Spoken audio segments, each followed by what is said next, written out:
What's up, y'all? Down the Road Show here, on the road again. After driving for Lyft for the last month and a half, let me tell you what I've learned here and why ride sharing is a damn ripoff, at least for a vehicle this size and for this person here. I will do my best not to swear in this rant, but I'm a little pissed off, so it's going to be kind of hard to choke back some of them swear words. So you have been warned. Oh boy, good God, where to start even? Let's start with why it's financially not responsible of me to be driving this GMC Envoy with a V8 engine that sucks down gas here in Southern California, trying to give people rides for Lyft. Well, gas prices, the traffic, those will kill you. But what kills me more is when Lyft regularly sends me 15 to 20 minutes, so that's about a 7 to 10 mile drive, to pick up passengers that need to go 1.5 miles or barely 2 miles.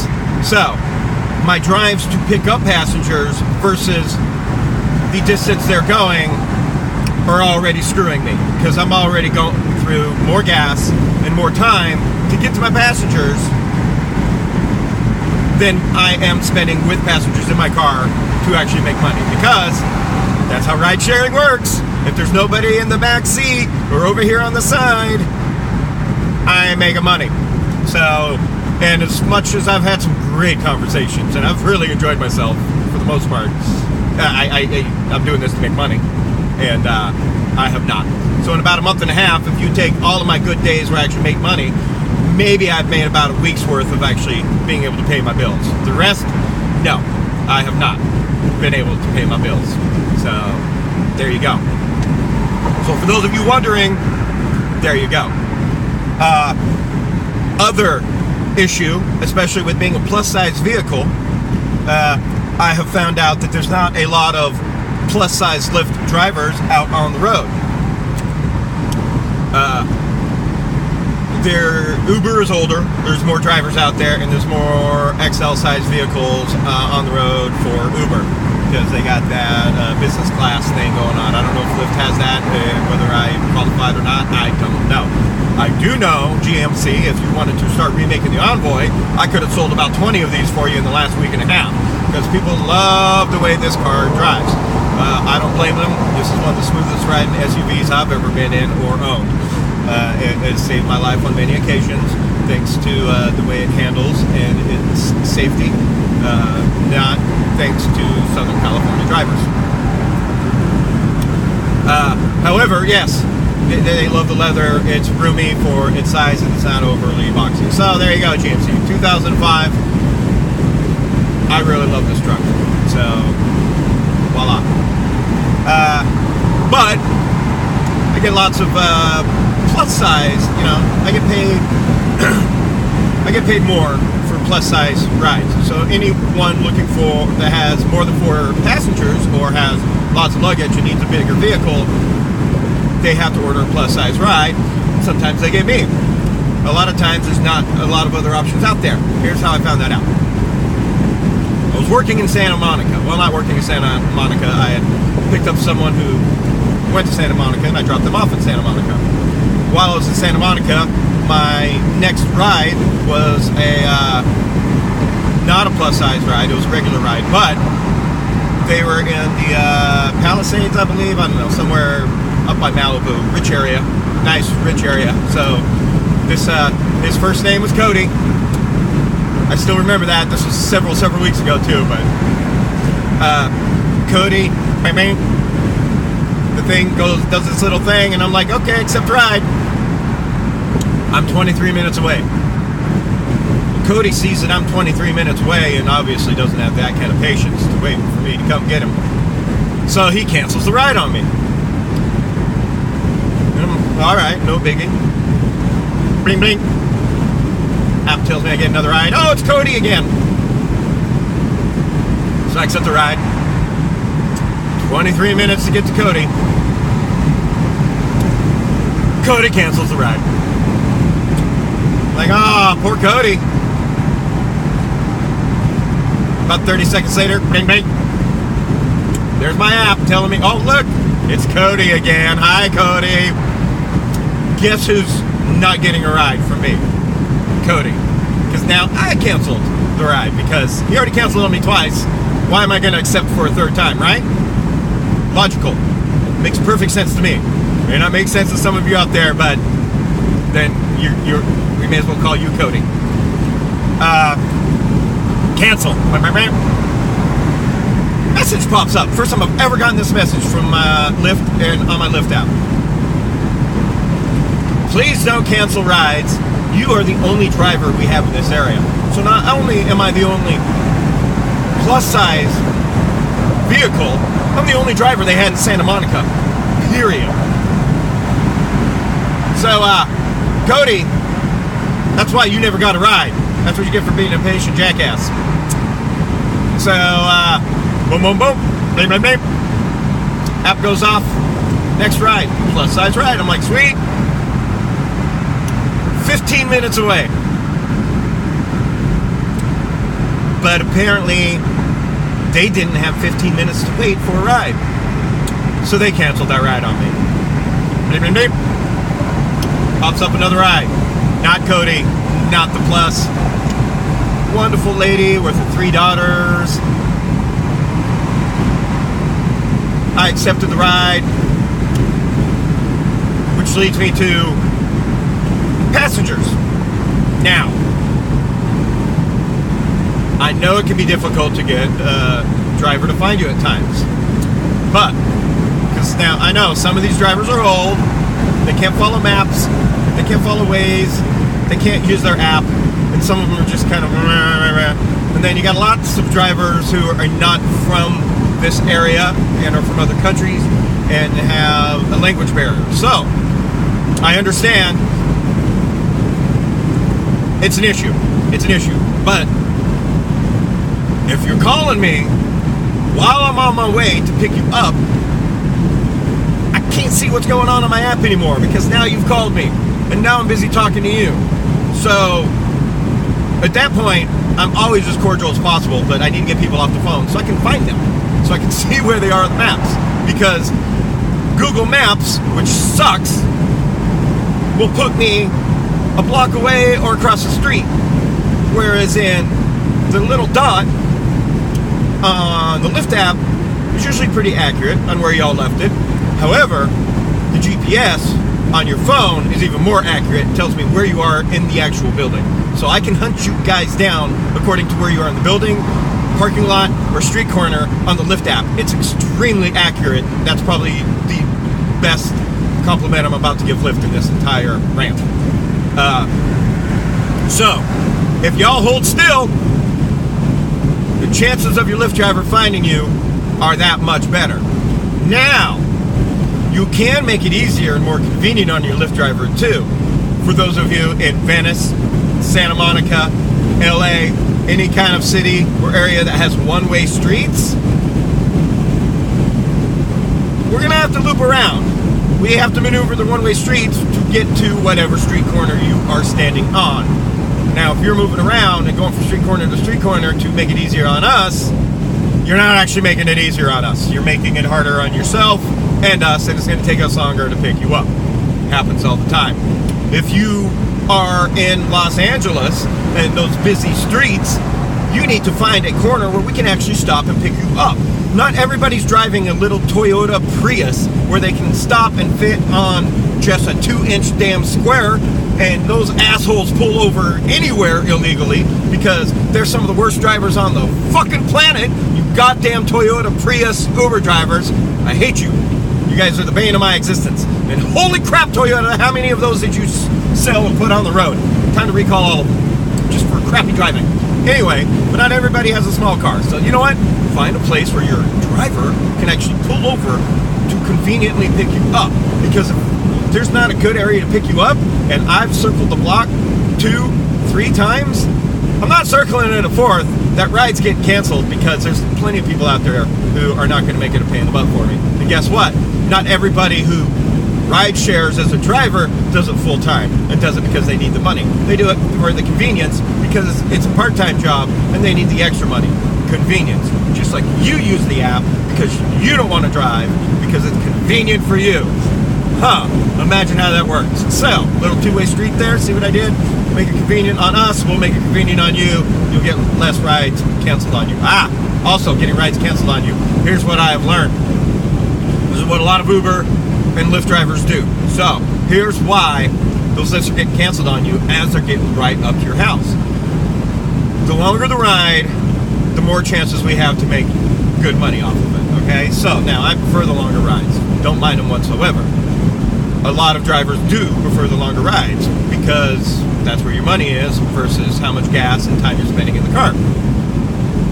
So they will accept the ride as they get around the corner because we don't know where your final destination is as a driver until we full on accept the ride and the app thinks you're in. Then it gives us directions to your final destination. At that point, we know how far we're going. The only time it tells me if it's going to be a long ride is if it's going to be longer than 45 minutes. It actually tells me before I accept it, so that way I know. Or it tells me if it's going to be a plus-size ride, so I know it's they're looking for a bigger vehicle and I'm going to make more money.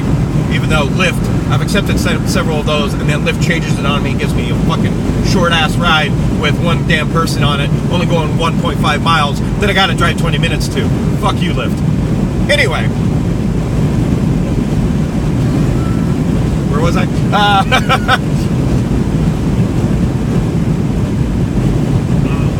More caffeine.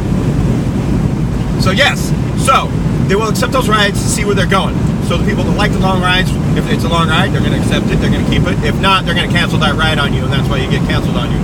Also, there's lots of drivers that just like to stay in their local area. They're not looking for long rides. So if they accept it and they see that it's a long ride or even past 10 or 15 miles out of their area, they're also going to deny it because they're lazy and they don't want to leave their area. So those are two major reasons I've found that you're getting rides canceled on you. So there you go.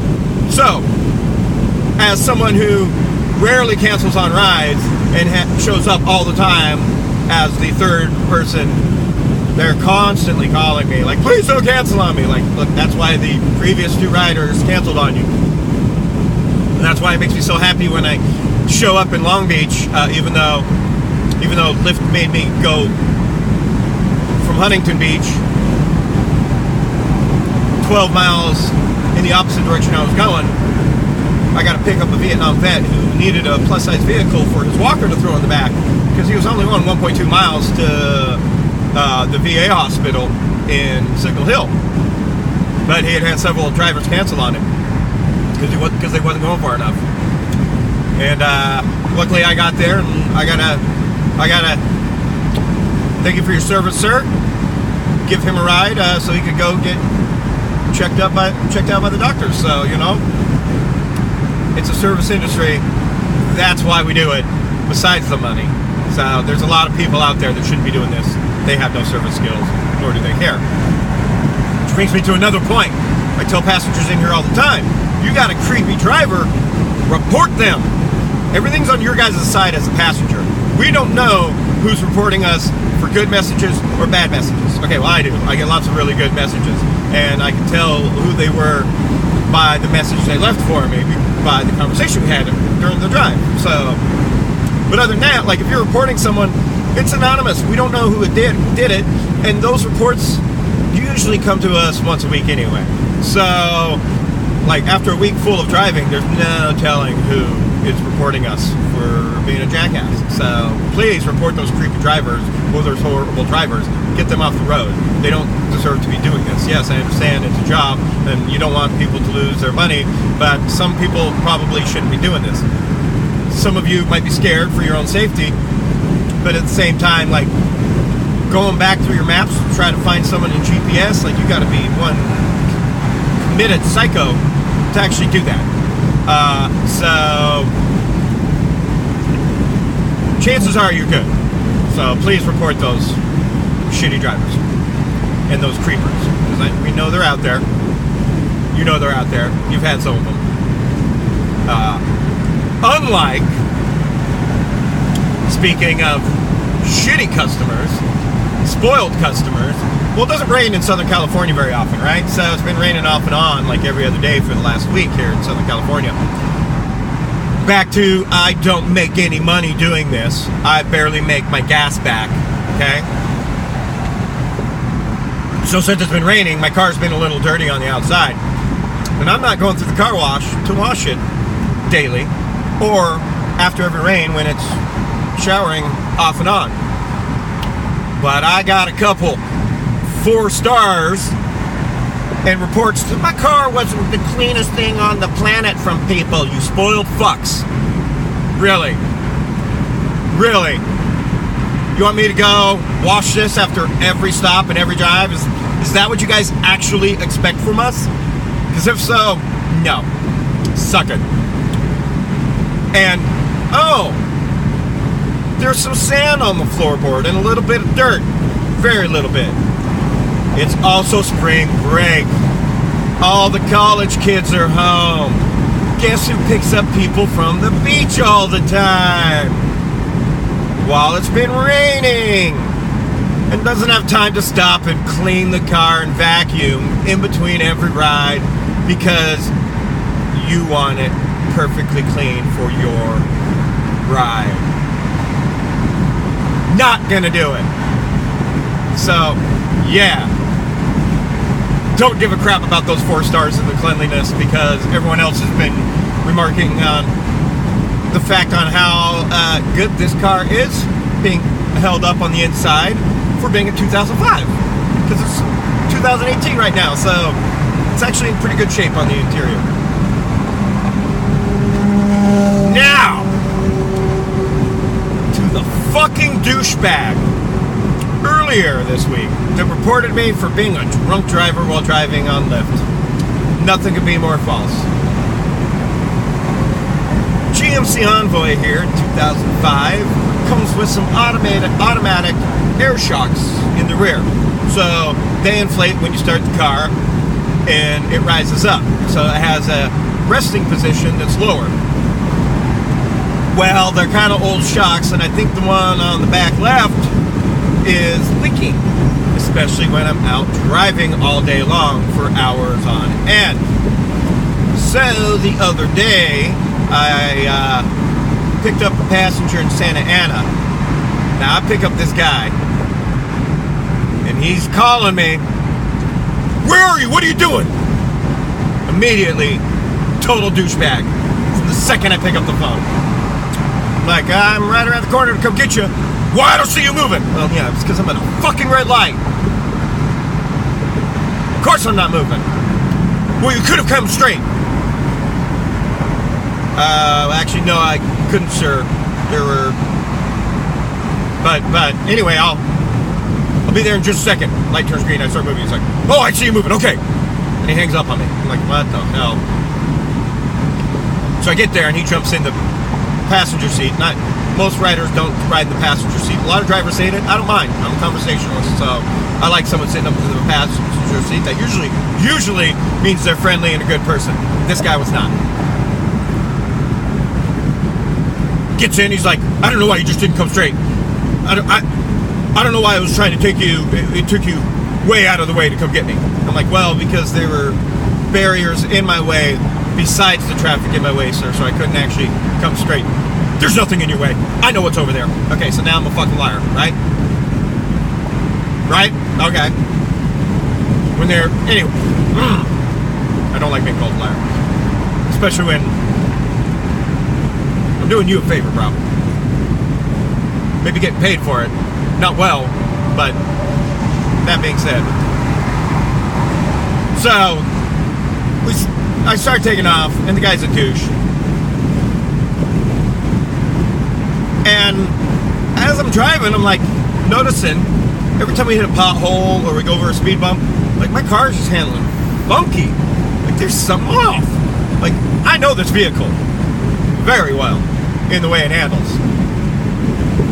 And something's off. Like it feels like we're off-roading and this thing does not have four-wheel drive. And it feels like we're up in the mountains in a switchback somewhere going over boulders with every little bump. And I'm like, okay, something's off, and the car's pulling hardcore left, and I'm like, going, this is really weird. Luckily, I only had to drive the douchebag, 1.7 miles to drop him off at the bus station. Not a pleasant conversation. I was as nice as I possibly could be to this guy. Well, this guy reported me as a drunk driver. Guess what, dude? I wasn't drunk. I was caffeinated and passionate and pissed off about lots of things going on with Lyft in my week, yeah. But I had not been drinking.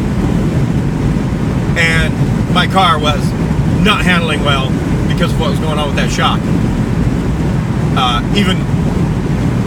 Even realized that as I was picking up my next ride. And they had mentioned it during the drive too, because the car was just handling that noticeably bad. So, there you go, dude. I wasn't drunk, so suck my dick. And, yeah. But thanks for reporting me. So, guess whose account is suspended and can't drive because of that while they review that, do their little investigation that I don't give a shit about because I'm no longer driving for Lyft anyway because I can't make money doing this. So, done. So, that's why I'm here talking to you guys about the truth behind ride sharing. Yeah, another reason I don't make money. Weekends. People are like, oh my God, do you like the drunks or do you not like the drunks? I don't mind the drunks. 23 years as a bartender. Look, the arthritis got so bad in this right hand now, I just can't pour, I can't hold glasses, I just can't do any of it anymore. I can't even hold the damn tray to take to people because of the combination of elbow tendonitis, everything going on. So, but yeah, I don't mind the drunks at night on the weekends. They're my people, you know what I'm saying? And it's total role reversal. I've enjoyed the karma of it and the irony of being a bartender for 23 years and hoping they don't drive drunk and calling cabs for people and getting people buzzed versus picking them up drunk and getting them home safe and taking them off the road. Total role reversals. It's been rather fun. And even your 2 a.m. drunks usually know how to get home better than Waze or Google Maps. So take that, smartphone apps. You're stupid is what you really are. So yeah, don't mind those people that much. But because I got a plus size vehicle, this is why I lose money on the weekends. And the last 3 weekends, I've stopped driving after 10 p.m. at night. Because I get it. I used to be one of them drunks. People don't want to split up into multiple vehicles. So they're looking for a plus size ride to get home from the bar or just to go out. Now, between 7 and 10, between like Newport Beach and Huntington Beach, that's fun. Because I'm just constantly picking up plus size rides and dropping them off at bars while they're bar hopping. Or picking them up from home and taking them out to their first bar of the night. You know what I'm saying? So that's a lot of fun. Met a lot of fun groups, had a lot of interesting conversations, heard even more interesting personal conversations. People don't mind sharing all their dirt and gossip and making fun of each other back there. And it has been a blast for that. So that was fun. But come after 10 o'clock, once the night time is dwindling down, especially come 11 o'clock at night, and these people are doing their last bit of bar hopping or they're closing out their tabs and trying to get home, that's when 3 out of 4 rides get canceled on me. So the average of those are 10 to 15 minute drives to get to them. Alright, here we go with the long drives to get to those rides that I'm really looking forward to because they're 1.5 time rates for me, so I get a decent pay for the plus size rides. But every 3 out of 4 of those rides is canceled on me. Now, being a bartender for all those years and being a drinker and having lots of drinking friends, I completely understand what goes on. Y'all don't expect the rides to get there as soon as they do. And you're not done drinking. So you boom, cancel the ride on me. The ride gets there sooner than you expect. and you can't find everybody to close out your tabs and gather all your friends to get out of there in a timely fashion, which is completely understandable. Been there, done that, get that, cancel the ride on me. You know, I try not to be pissed about that, because like I said, been there, done that. Or y'all are ready to go.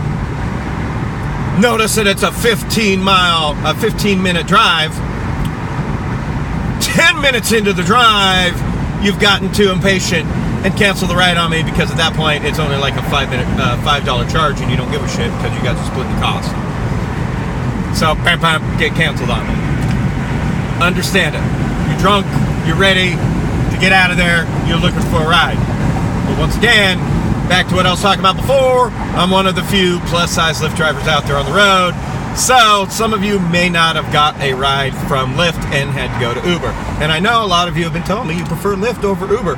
Oh, sorry to tell you that, Uber. The customers out there prefer Lyft. They go to you when they can't get a Lyft through Lyft.